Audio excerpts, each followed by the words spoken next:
नाज़रीन, टाल्ही में government primary school रसूल बख्श गुरगेज जी इमारत ज़बून बणिजी वई आहे। छत मां चापड़ किरण रोज़ जो मामूल बणिजी वियो आहे।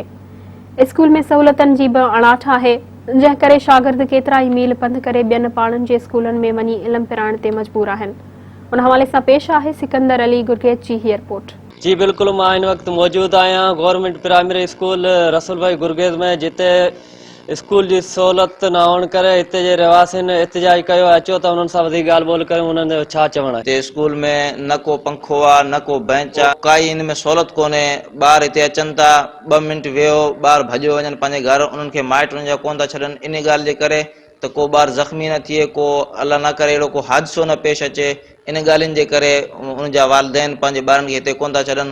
हितां खां 4-5 किलोमीटर परे ॿियनि स्कूलनि में पंहिंजे ॿारनि खे मोकिलनि था, जीअं त उते हर सहूलत मौजूदु आहे। हिन स्कूल में काई सहूलत मौजूदु कोन्हे।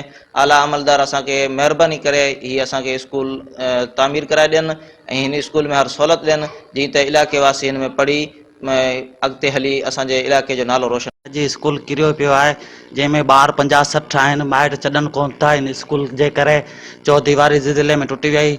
असां अपीलूं बि जाम कयूं आहिनि, केरु ॿुधे कोन थो। ऐं ना सहूलत ना पखो आहे। ॿार तक़रीबन 50-60 आहिनि, ॿार बीठा आहिनि वीचारा, केॾांहुं वञनि। ऐं चापर डेली किरनि पिया आहिनि स्कूल जा। अपील आहे त सूबाई वज़ीर खे त असांखे स्कूल ठाराए ॾियनि ऐं ज़िले ऑफिसर खे असांजी अपील आहे, महिरबानी करे असांखे स्कूल ठाराए ॾियनि।